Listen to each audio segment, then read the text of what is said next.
conversar por e-mail e telefone, concordamos em ver até onde podíamos chegar, e ele se mostrou disposto a voltar para sessões adicionais, se necessário. Numa manhã ensolarada de novembro, Mark chegou ao meu consultório, no norte da Califórnia, vestindo uma camiseta, jeans desbotados e tênis muito gastos. Sentou-se no pequeno sofá, ao lado de minha mesa, e eu lhe perguntei se tinha mais alguma dúvida. Passamos algum tempo recapitulando as respostas que ele fornecera em seu formulário e em conversas anteriores. Assim que terminei de esquematizar o rumo potencial da sessão, Mark se acomodou na poltrona reclinável que, afetuosamente, chamo de minha hipnopoltrona.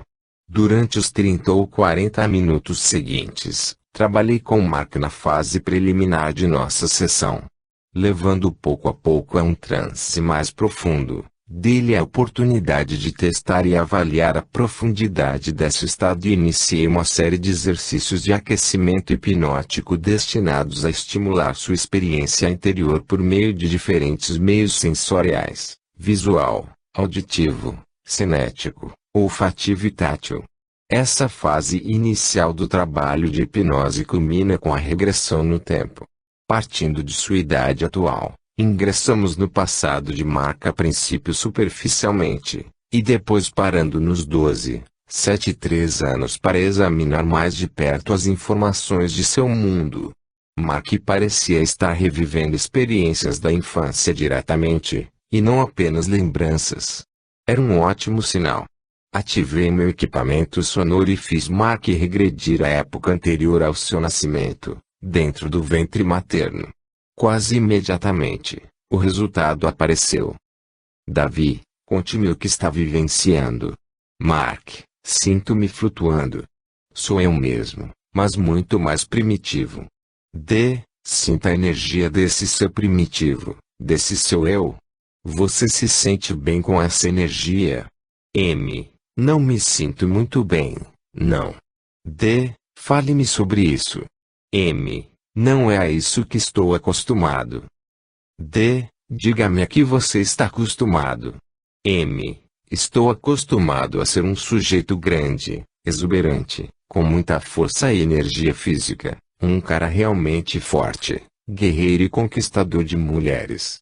O corpo que tenho agora é fraco demais, insignificante. Mais tarde, Mark referiu-se a essa revelação como um momento de mudança. Foi importante, salientou, porque nunca tinha analisado essa questão dessa maneira. Curioso para saber mais sobre esse personagem extravagante e energético, guiei Mark para fora do ventre materno e o conduzi à sua última encarnação. D, observe que um caminho se abre à sua frente e o tempo continua regredindo. Num determinado momento, você será levado por essa abertura a outra vida. Nela, você poderá ser um sujeito forte e durão, conquistador de mulheres, ou ainda viver em um estilo totalmente diferente. Não podemos saber, mas com certeza será muito, muito interessante. Está preparado? M. D. Então vamos. A expressão facial de Mark indica a mudança. D. Quem você é agora? M. Um guerreiro viking. D. É dia ou noite? M. É dia. D. O que está acontecendo? M. Um grande saque. D. Uma das suas coisas favoritas. M. Sim. A. Estou me divertindo muito. Raptar mulheres, roubar, levar para casa tudo que é bom. Vitória, sempre vitória. Sempre vencemos. D. Por quê? M. Porque somos mais espertos, mais agressivos e mais implacáveis. Ninguém pode nos derrotar porque somos vikings. Somos reis em nossos domínios. Não suportamos nada de ninguém. Somos os mais violentos e os mais malvados. Adoramos aterrorizar as pessoas e fazemos isso constantemente. D. O que lhe agrada particularmente nessa vida? M. Sinto-me muito poderoso. Adoro sentir-me poderoso. Sinto-me bem de verdade. E acho que vivo para isso, que quero isso cada vez mais. Cada vez que mato alguém, Estupro uma mulher ou roubo um tesouro, sinto-me melhor. E como uma droga. D. Quantos anos você tem? M. Uns 30. D. Então você está nessa vida há algum tempo. M. Sim, já estou há algum tempo nisso. E uma vida fantástica. Não tenho limites. Gosto muito disso. É ótimo. Embora essas informações sejam interessantes, não revelam o que causou a baixa energia atual em Mark. O que o levou a escolher uma vida tão diferente no presente. Precisávamos de uma perspectiva mais ampla que só está disponível naquele espaço entre vidas. Mas, para chegar lá, precisávamos chegar ao fim daquela vida de chefe viking. Instruir Mark a se adiantar até o momento de sua morte. Ele se viu numa verna, cerca de 10 anos depois. Ferido em batalha e sem forças, ele é atacado por uma parte de seu bando que disputava o poder com ele. 3 homens armados com espadas se aproximam.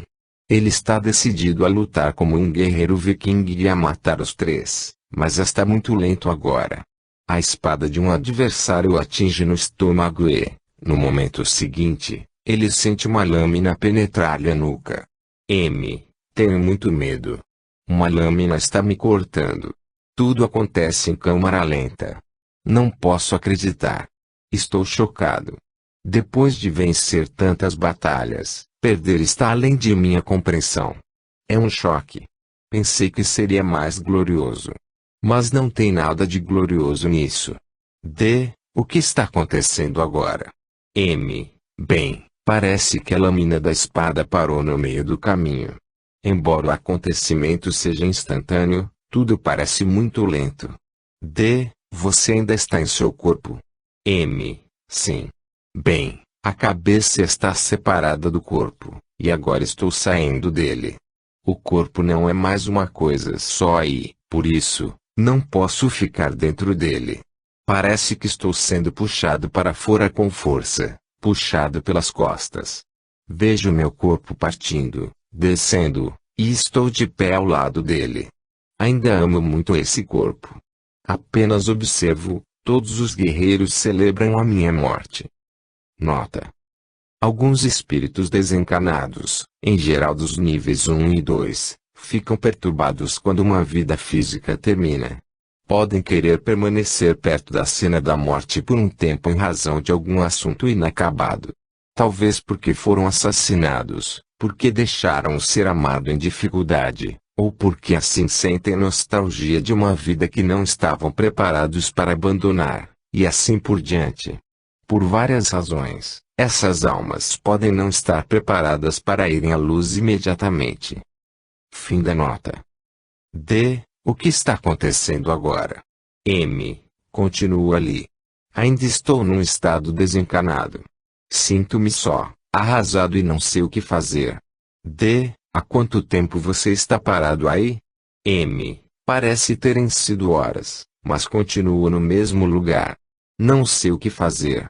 À medida que o viking começa a pensar na vida que dele foi repentinamente tirada, começa a ver as coisas de uma perspectiva diferente. M. Bem, parece que todas as coisas que eu adorava, minhas vitórias e meus tesouros, não significam mais nada. D. O que é importante então? M. Bem, não sei. Ainda confuso e desorientado, Mark toma consciência de 2 seres que se aproximam. Os seres parecem feitos quase inteiramente de luz, com a forma humana apenas sugerida. M. Eles estão me conduzindo, mas não sei para onde estou indo. A presença deles me traz um grande conforto, mas não estou interessado em ser confortado. Ainda me sinto o guerreiro viking e não aceito o conforto. Sou uma espécie de Deus para mim mesmo. Mas estou indo com eles porque não parece haver outro lugar para onde ir. E eles estão me levando para algum lugar. Estou tentando não sentir medo, mas estou com medo. Não sei para estou indo. Agora ficou tudo escuro por um tempo. É quase como morrer ou perder a consciência. Estou passando por uma espécie de transição. Nota: Não é comum que seres de cura e restauração desencarnados, os dois seres de luz, aproximem-se da cena da morte de um espírito recém-libertado. Apesar da gravidade dos ferimentos do corpo e da energia anímica, os espíritos, em geral, são capazes de se libertar do corpo físico e caminhar sozinhos em direção à passagem antes de serem recebidos pelos guias. Observe a habilidade com que o facilitador guia seu confuso paciente, sem parecer dirigi-lo, até a sala de recuperação, com a ajuda dos dois seres de luz. Fim da nota. Tudo bem. Pare um pouco e permita a transição, apenas se deixe passar por essa transição aos poucos, de uma maneira segura. Você já passou por experiências realmente dramáticas, de modo que não vai se surpreender com mais essa, seja como for. Por mais diferente que seja, será reveladora. Permita que as coisas aconteçam. O que está acontecendo agora? Parece que perdi meu corpo viking. Tornei-me uma bola de luz. E como se sente? É tudo um pouco estranho. Ainda não estou assentado neste lugar. Tudo me parece muito novo, nada muito familiar ou confortável. Os dois seres de luz ainda estão com você? Estão muito perto. Estão me guiando. Vamos ver. Eles estão me levando a uma espécie de sala de aula. E estão fazendo algo com a minha energia. Ainda me identifico muito como viking. Sinto uma energia muito agressiva. Estou com raiva. Não gosto do que está acontecendo. Quero lutar com alguém. Por isso estão me levando para o que chamam de sala de adaptação, onde estão outras pessoas capazes de lidar com essa energia agressiva. Eles estão muito calmos comigo. Estão me dizendo que estou perfeitamente bem, apesar de me sentir deslocado. Mas estou tão impregnado de energia agressiva, que preciso me adaptar. Não posso viver em sociedade. Risos. Estou sendo levado para uma educação terapêutica ou algo parecido. Um lugar especial para pessoas como você? Exatamente, para recomeçar. Como eles estão ajustando sua energia? É como se eles me entregassem uma espada de plástico e me dissessem para atacar as coisas. Assim como a gente faz com uma criança nervosa. Dão muito espaço e tempo para eu extravasar minha agressividade, bater e matar. Mas estou com vontade de chorar, porque sinto muito amor deles. Não importa que eu seja colérico, ameaçador e agressivo, todo mundo me ama. E está tudo bem. Na verdade, eu não os ameaço. Eles não reagem como as outras pessoas de minha antiga vida. Elas ficavam com medo de mim e fugiam. Essas não têm medo e me amam incondicionalmente. Aos poucos, vão abrindo meu coração. Durante todo o tempo, apenas permanecem sentadas ao meu lado, deixando que eu libere meu acesso de raiva. Ele chora. Elas estão aqui para me ajudar.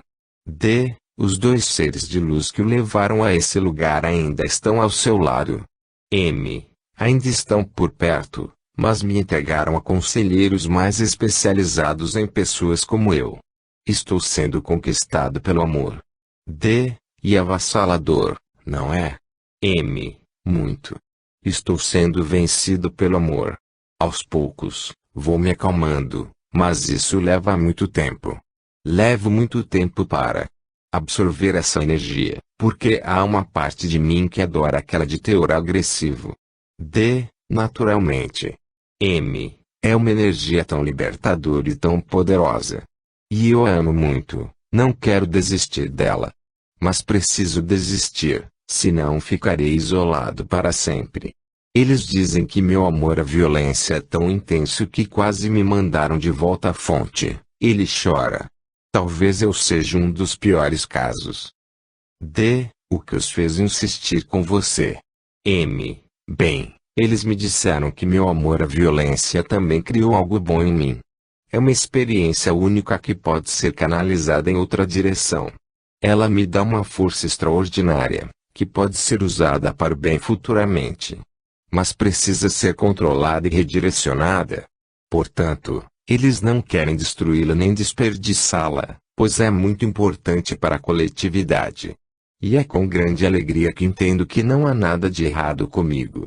Que sou único, que tenho necessidade de experiências intensas e que minha capacidade de ser violento pode ser transformada numa intensa experiência de amor, pois posso amar vigorosamente.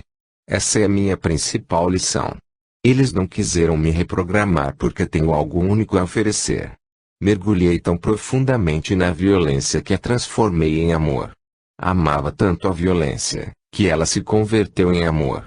Sou um sujeito único por conta dessa capacidade de transmutar.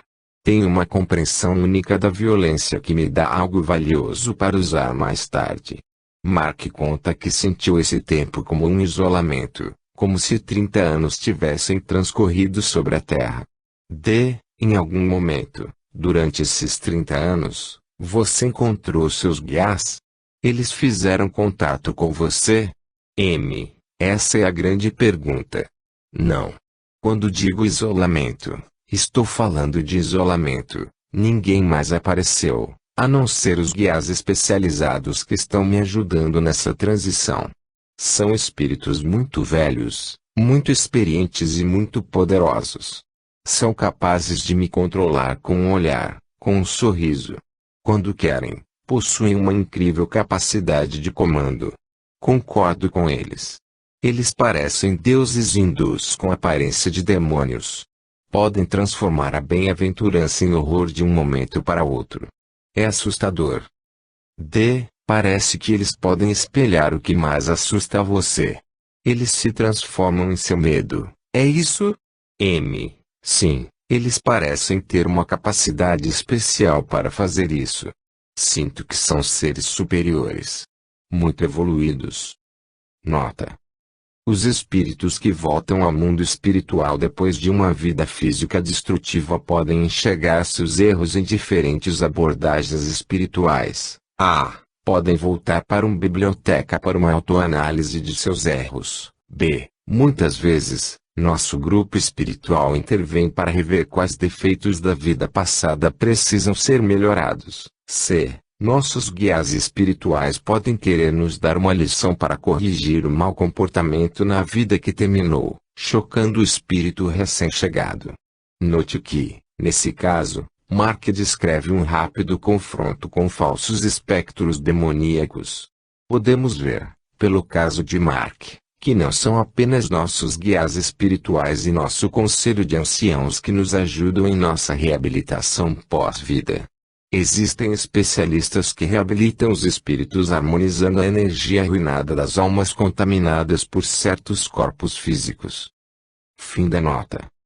Mais tarde, terminado esse período de isolamento e adaptação, Mark encontra seu guia primordial. Você tem mais de um guia primordial. Parece que tem este que estou vendo agora, mas existem outros ao fundo. Estou vendo um homem. É um velho de barba branca e muito sábio, uma espécie de feiticeiro, uma espécie de Gandalf, mas não exatamente, nada de chapéu pontudo ou coisas semelhantes. Parece um mago, um alquimista, um homem muito sábio que teve muitas experiências profundas e viveu muitas vidas incríveis.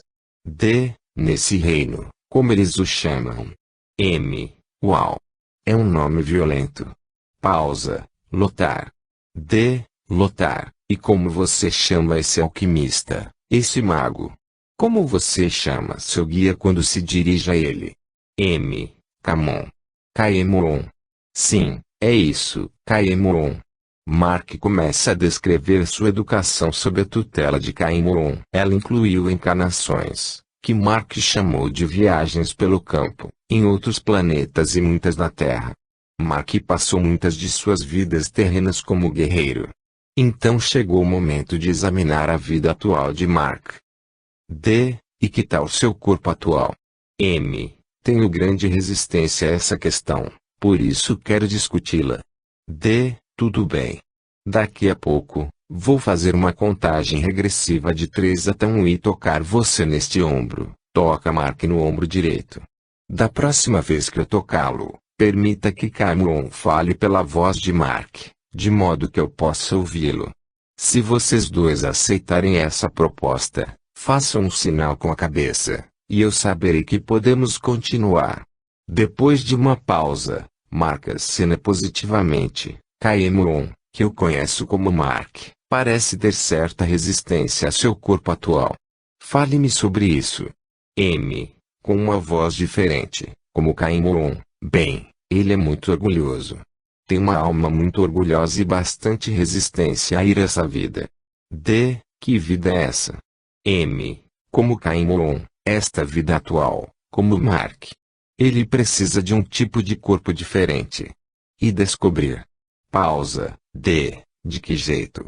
Sua última vida foi de muita agressão. K, sim, mas esse tempo acabou. O que ele precisava desenvolver nessas vidas de agressão ele já desenvolveu.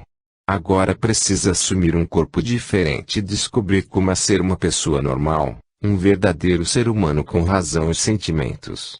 Mas ele não quer fazer isso. Ele gosta de ser o outro. D, então isso explica a baixa energia de Mark.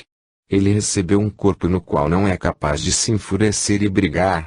K, exatamente. Sua energia foi reduzida ao mínimo.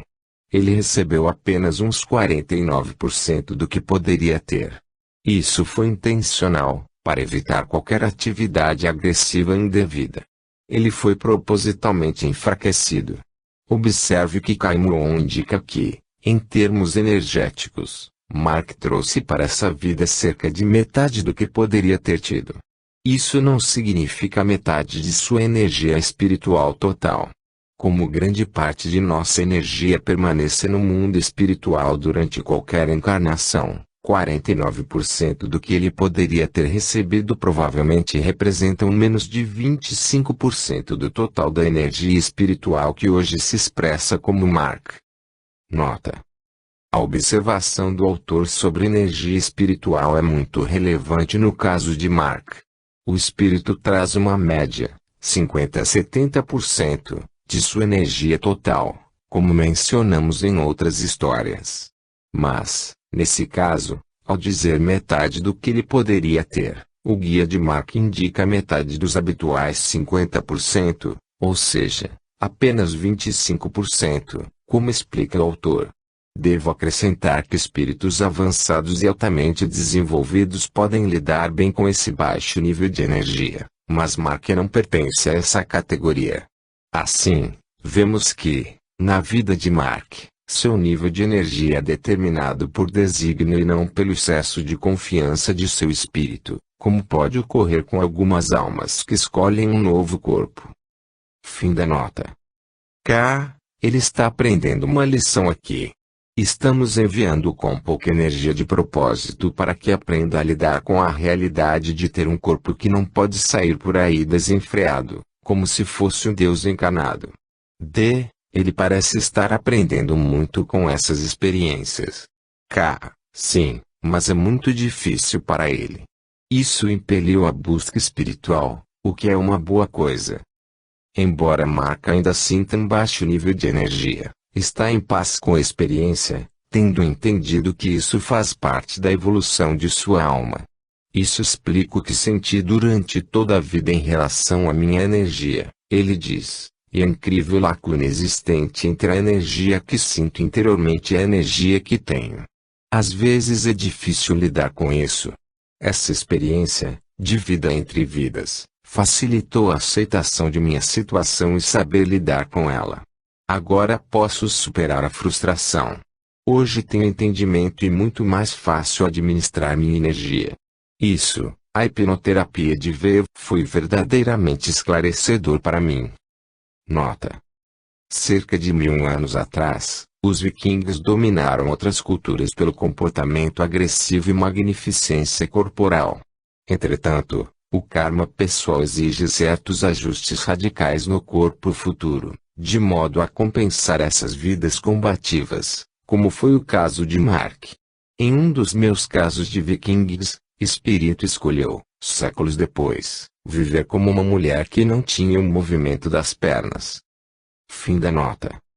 8. Uma coração partido. Triste Casimira, Greenfield, Massachusetts, editora e hipnoterapeuta, formada por Michael Newton, e especializada em regressão. As pessoas, em geral, buscam a regressão para entender por que seus relacionamentos vão mal. A regressão à vida entre vidas revela que o relacionamento com os membros de nosso grupo espiritual são o cumprimento de contrato que firmamos antes da encarnação. Concordamos em esquecer esse acordo na ocasião do nascimento, de modo a passar pela experiência sem qualquer influência da memória. Ainda assim, bloqueios amnésicos podem ser eliminados através da regressão hipnótica. As perguntas mais comuns são: o que devo aprender com tudo isso? Como posso identificar o quadro mais amplo? Frequentemente, a motivação do paciente para experimentar uma sessão de VV nasce da necessidade de entender e, talvez, aliviar um sofrimento emocional às vezes insuportável. E comum as descobertas serem inesperadas e o alívio surgir de maneiras surpreendentes. O comovente relato que se segue demonstra claramente como essa compreensão, quando combinada com a força do perdão, pode transformar o sofrimento em serenidade. Quando Samantha entrou em meu consultório, de ombros caídos e um sorriso forçado nos lábios, percebi que as razões de sua vinda a estavam afetando profundamente. Assim que se sentou na poltrona reclinável, seus olhos se encheram de lágrimas. Você é minha última esperança, ela sussurrou. Era evidente que ela era uma mulher orgulhosa, e que as lágrimas lhe pareciam uma traição. Samantha começou sua história com um pedido de desculpas. Desculpe-me por ser tão emotiva, mas minha vida está desmoronando e já desisti. Em geral, sou muito forte, mas minha vida foi devastada e estou aqui para descobrir o que aconteceu. 3 anos atrás, eu vivia feliz e sozinha num adorável apartamento. Era uma terapeuta energética realizada. Meus pacientes eram fiéis e me enviavam pessoas regularmente. Meu relacionamento com o espírito era forte e, provavelmente por isso, meu trabalho de cura era tão eficiente. Depois de um longo período sozinha, decidi voltar a namorar. Uma amiga me convenceu a conhecer um homem que, segundo ela, poderia me interessar. Encontrei-o num café. Quando me aproximei dele, ouvi a voz de um de meus guias espirituais: você vai ficar com este homem. Quando ele se virou para me cumprimentar, eu disse a meu guia: você deve estar brincando. Ele não tem nada a ver com o meu tipo de homem. Não é alto, moreno e dominador. É baixo, pálido e reservado. Mas a mensagem: você vai ficar com ele, continuou ressoando em minha cabeça. Tomamos um café e dividimos um pedaço de torta. Ele era muito educado e inteligente, mas não fazia a menor ideia do caminho espiritual que eu trilhava. De jeito nenhum, pensei. Não posso namorar alguém que é um novato espiritual. Continuei ouvindo falar, já com meu discurso pronto na cabeça. Não, obrigada, não temos muita coisa em comum. Mas então ele disse alguma coisa de profunda sabedoria, que me levou a pensar na possibilidade de sua alma ser bem mais velha. Eu estava curiosa, mas não consegui imaginar-me namorando com ele. Quando me levantei para ir embora, com o discurso de desculpas na ponta da língua, o espírito disse novamente: você vai ficar com este homem. Sempre confiei na orientação que vinha do espírito, por isso resolvi dar ao homem meu telefone e aceitar o convite para jantar. A caminho de casa, discuti em voz alta com o espírito. Disse-lhe que aquilo não tinha graça, que não estava em meus planos. Por que deveria ficar com um homem inferior a mim espiritualmente? Não havia atração e nada em comum no âmbito espiritual. Como é que aquilo poderia funcionar? Mas, por mais que eu argumentasse, o espírito insistia que devia ficar com ele. Então desisti. 1 mês depois, estávamos profundamente apaixonados e, em 6 meses, já falávamos em casamento. Ele estava fascinado por minha natureza espiritual e absorvia minhas lições como uma esponja. Começou a falar com os cristais, embora risse, sua atitude revelasse dúvida. 9 meses depois do início de nosso relacionamento, estávamos procurando uma casa e fazendo planos para o futuro. Então, num adorável dia de verão, ele me disse que não me amava mais e não iria mais me ver. A princípio, não acreditei e, quando lhe perguntei o porquê, ele não soube explicar.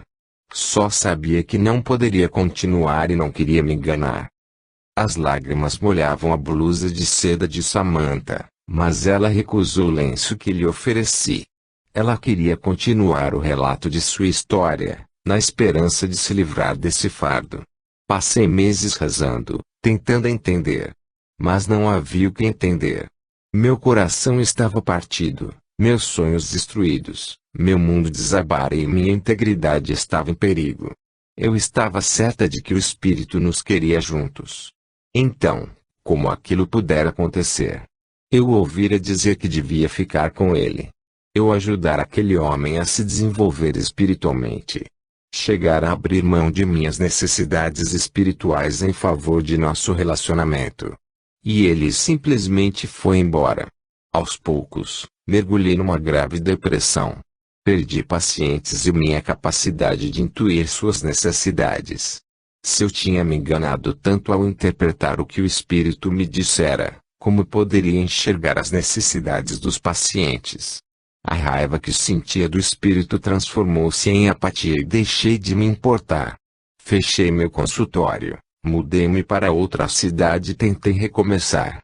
Mas, sinceramente, 2 anos já se passaram e ainda choro todas as noites. Não tenho nenhuma alegria, nenhum interesse. Não consigo rezar. Sinto-me completamente traída por meus guias. Se eles são oniscientes, como podem ter feito isso comigo? Por isso, preciso usar essa sessão de vida entre vidas para descobrir o que aconteceu. Se ele é minha alma gêmea, como julguei pelo que meus guias disseram, o que deu errado? Preciso saber, principalmente, porque meus guias permitiram que isso acontecesse e o que devo aprender. Perdi a fé. Tudo o que ela fez foi destruir cada osso espiritual de meu corpo. Samantha entrou rapidamente num transe profundo e recuperou com facilidade as lembranças anteriores ao seu nascimento. No ventre materno, recolheu informações úteis sobre seu relacionamento com a mãe. Então, regrediu à sua vida passada mais recente.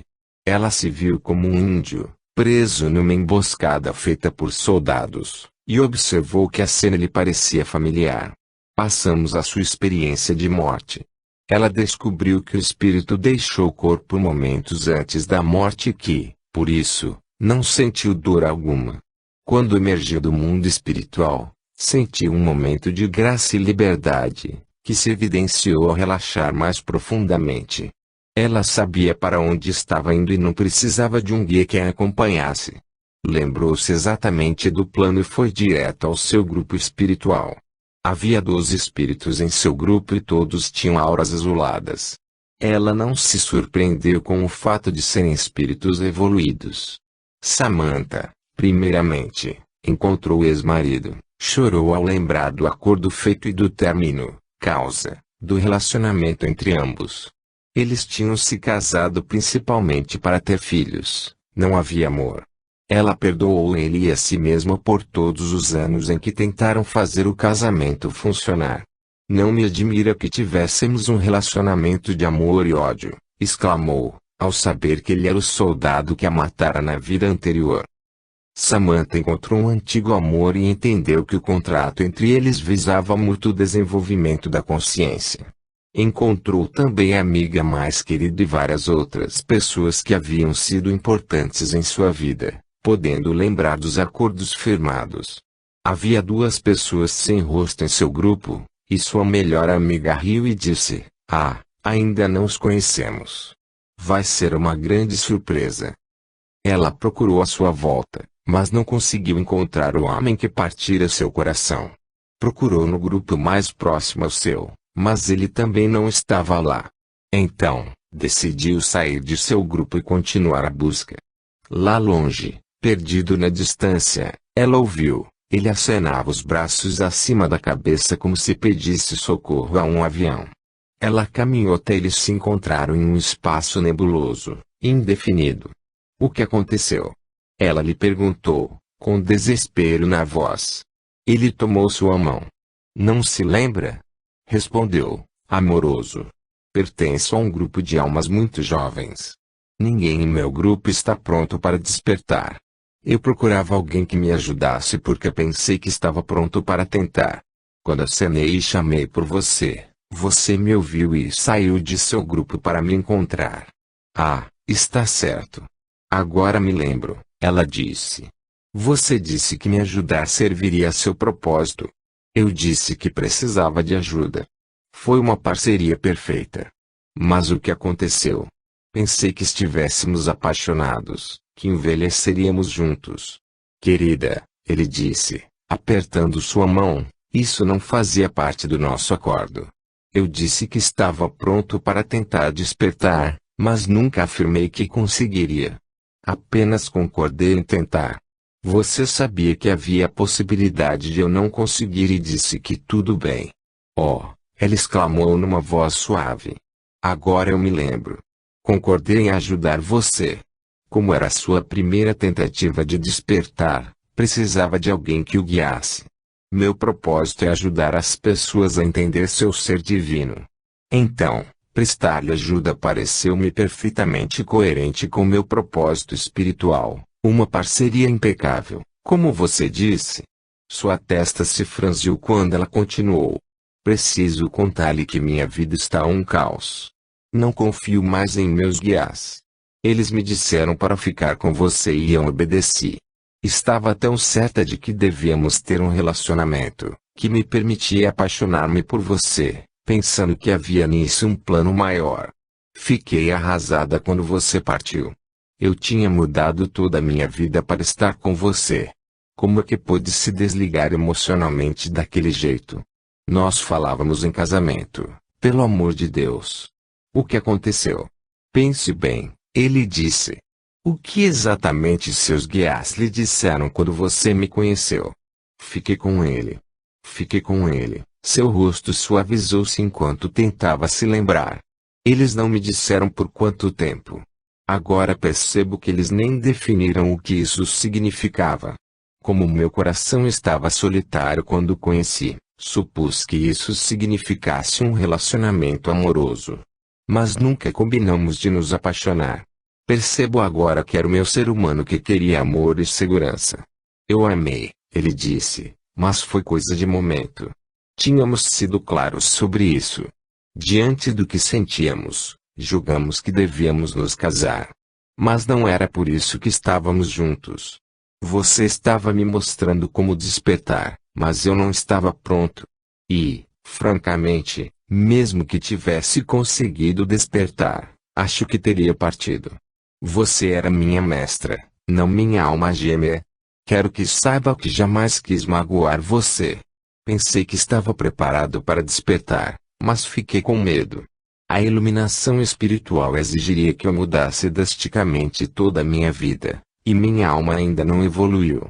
Acredito que precisarei esperar a próxima vida para tentar de novo. Por favor, perdoe-me pelo sofrimento que minha escolha lhe causou. Eles se abraçaram como fazem os seres de luz e, nesse abraço, Samantha permitiu que sua dor se dissolvesse e sua mágoa fosse substituída pela compreensão de seu contrato. Lágrimas rolavam pelo rosto quando ela lhe disse, perdoo você e lhe desejo felicidades. Depois Samantha visitou seu conselho de anciãos. Entrou por um corredor de luz cujas paredes eram transparentes e se estendiam até o infinito. O piso era um caminho luminoso. Colunas marcavam a entrada da câmara interior. Nota: em relação ao ambiente do conselho, os leitores podem se perguntar por que estruturas terrenas como bibliotecas, salas de aula, templos etc. aparecem na visualização da vida depois da morte. Isso acontece porque os espíritos vindos da Terra associam esses espaços etéreos a edifícios terrenos que lhes parecem ter os mesmos propósitos. A semelhança entre as descrições dessa paciente é misteriosa.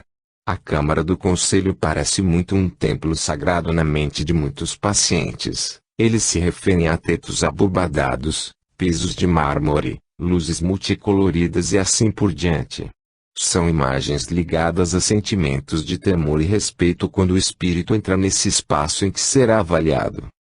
Fim da nota. Seus guias usavam túnicas brancas e, delas, raios de luz brancos e azuis se irradiavam, iluminando a cabeça de cada um. Eram 3 anciãos, e ela sabia que eles pensavam como um só. O ancião do meio começou a falar com ela telepaticamente: "Você fez bem em perdoar. Essa é uma das chaves de sua evolução espiritual." Ela sentiu o coração abrir-se. A energia do perdão percorreu seu cérebro, fazendo-a perceber que essa era a parte mais importante de seu propósito de vida. Lembrou que houve momentos de perdão e outros em que não conseguiu perdoar, e que a última experiência talvez tenha sido a mais difícil. Conforme o acordo de ambos, foi sua escolha servir, disse o ancião. O perdão é um requisito e um passo necessário à evolução de sua consciência.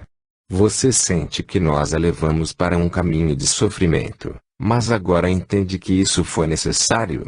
Você poderia ter escolhido como percorrer esse caminho. Poderia ter lembrado de seu mestre e, simplesmente, servido. Mas escolheu ouvir seu coração solitário. Em sua solidão, fabricou um futuro, englobando o espírito a quem deveria servir, um futuro que não fazia parte do acordo. Nós sabíamos que você podia fazer essa escolha e ficar com raiva de nós. Mas também sabíamos que precisávamos deixá-la livre para fazer sua escolha. Sabíamos que você não descansaria enquanto não entendesse o profundo significado dessa escolha.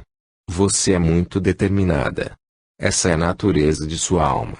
Teve permissão para seguir esse caminho e testar a evolução de sua consciência. Você acha que fracassou? Não é verdade. Permitindo que seu coração se partisse, aprendeu muito mais do que teria aprendido de outra maneira. E isso serviu ao seu propósito, crescer e ajudar. Nessa troca, esteve a serviço dele e de si mesma. Você aprendeu muito. Estávamos dispostos a levar a culpa por algum tempo porque até isso foi necessário ao seu crescimento. Para perdoar, você primeiro precisou culpar, acusar e se sentir ofendida. Nessa experiência, você manifestou tudo isso. Nós lhe demos algo contra o que lutar, escolher entre julgamento e perdão. E agora você tem outra escolha: julgar e guardar essa vibração inferior dentro de si ou perdoar. Perdoá-lo por tê-la rejeitado, perdoar-nos por tê-la enganado, como você acha, e perdoar-se por não ter enxergado o caminho mais alto desde o início. Você afirmou estar disposta a passar pelo que fosse necessário em prol de seu crescimento. Nós lhe permitimos viver isso de maneiras muito intensas. Seu coração parece precisar de um caminho de intensas lições, e nós lhe damos apoio enquanto aprende. Não existe escolha certa ou errada. Cada escolha feita levou à mesma encruzilhada, a oportunidade de perdoar. Agora nos diga, o que você acha que fez com essa escolha? Precisa de mais esclarecimento. Samantha sorriu e lhes disse que entendia perfeitamente. Eles a cumprimentaram e encorajaram a se lembrar de sua força. Ela agradeceu pela graça, percebendo que seu trabalho espiritual exigia dela usar todos os recursos disponíveis. Que outra melhor maneira existe de aprender a perdoar do que esta, permitir que o coração se despedace? Quando analisou essa lição com a compreensão de sua alma imortal, Samantha percebeu como era brilhante o plano traçado para ela, e a dor, assim, diluiu-se. Sua sessão estava terminada. Ela tinha recebido as respostas que buscava. O perdão ocorrido durante essa sessão foi extraordinário.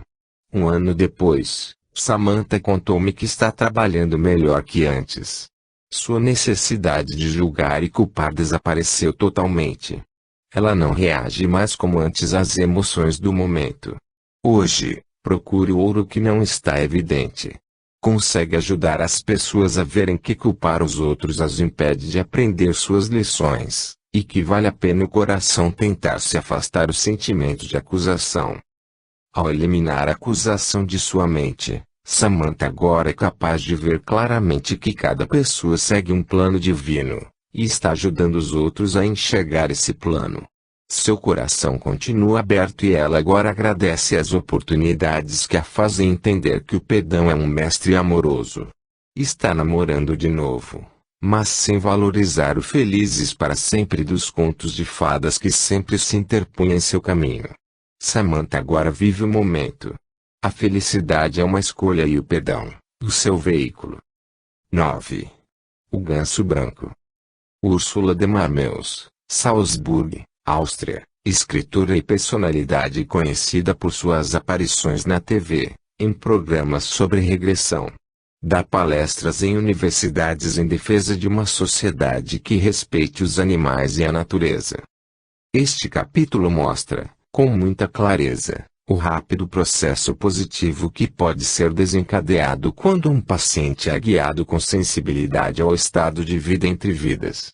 Este caso nos lembra que somos espíritos, seres imortais de luz e de amor, e que, pela terapia de ver, podemos redescobrir o mundo espiritual, no qual nossos sentimentos e experiências são muito mais superiores em qualidade do que os que são preservadas na mente humana. Quando Sandra, uma mulher muito bonita com cerca de 30 anos, entrou em meu consultório na Áustria, pareceu-me muito confiante e um tanto arrogante.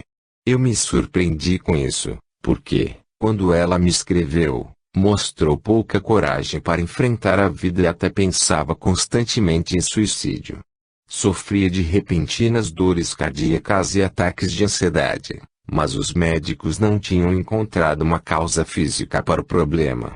Nem mesmo 18 meses de intensa psicoterapia tinham ajudado. Ela me contou que não conseguia chorar, embora tudo lhe parecesse triste e sem sentido. Com formação universitária e experiência profissional em diferentes áreas, Sandra tinha sucesso, mas nenhuma alegria. Sentia-se vazia e sem amigos. Tivera uma sucessão de casos amorosos com homens que a tinham feito se sentir humilhada e usada. Descreveu os pais como pessoas amigáveis e carinhosas, mas evitava o contato com eles porque se envergonhava das profissões que exerciam. Quando guio meus pacientes a uma vida passada, geralmente volto com eles a diferentes fases da vida atual e ao ventre materno. Mas Sandra me pediu que evitasse isso. Queria que eu a guiasse diretamente a uma vida passada. Disse que havia sentido, que era uma pessoa especial, alguém que queria fazer algo de grande impacto, mas não tinha a menor ideia do que esse algo poderia ser. Na vida atual, Sandra nunca se interessou por questões espirituais.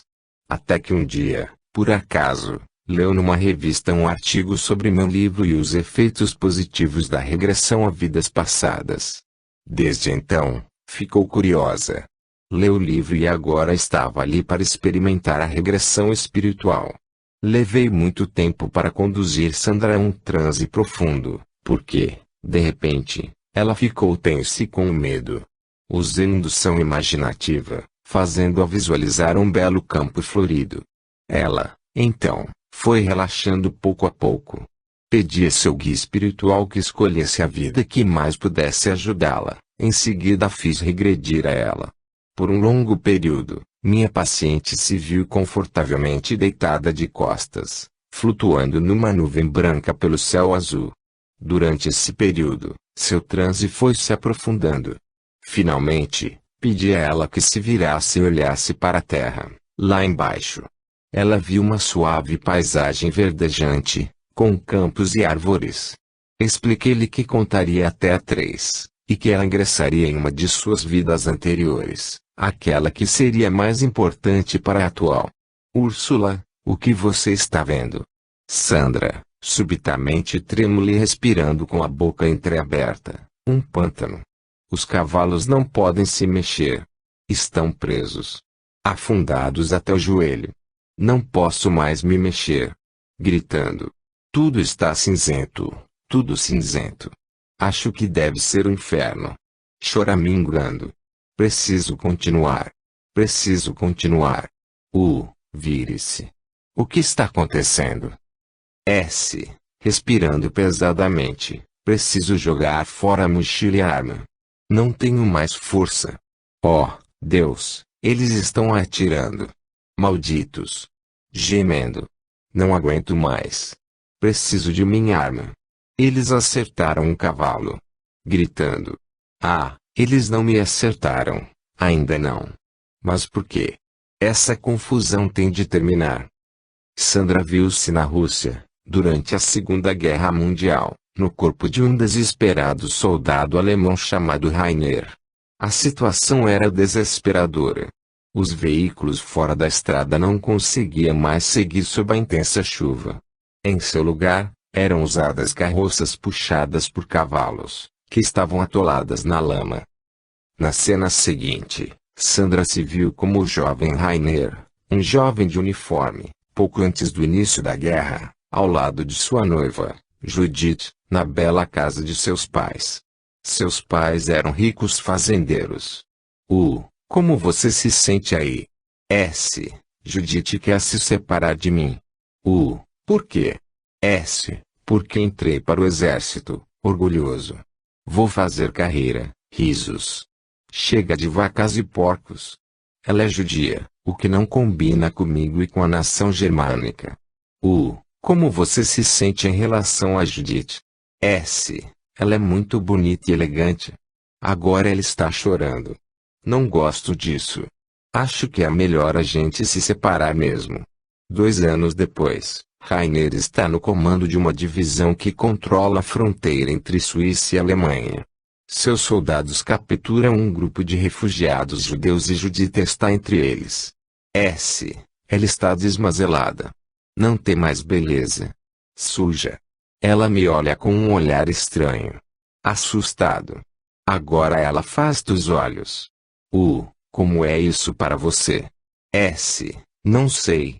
Eu me afasto um pouco. Tenho de tomar uma decisão. Refugiados judeus precisam ser punidos com rigor. Longa pausa. E então? Qual é sua decisão? Gritando, todos serão fuzilados. E como você se sente? Desafiador, tem de ser assim. É a lei. Não lhe devo nada. Você está presente ao fuzilamento? Sim.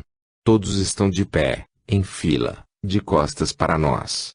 Alguns choram, imploram por misericórdia. Um homem cai, gemendo. As mulheres costumam ser mais fortes. E Judith? Ela não chora. Levo uma criança pela mão. É filho dela? Acho que é do homem que acabou de cair. Que idade tem essa criança? E menino ou menina? Menina. Deve ter uns 4 anos. Como você se sente? Não sei. O que sempre sinto nessas situações? Uma espécie de vazio. Há algo mais. Devagar, raiva. Tristeza. E agitação também. Sinta esses sentimentos atentamente. Sim, o poder me cita. O que acontece em seguida? Meus soldados atiram. Eles caem na cova. Está acabado.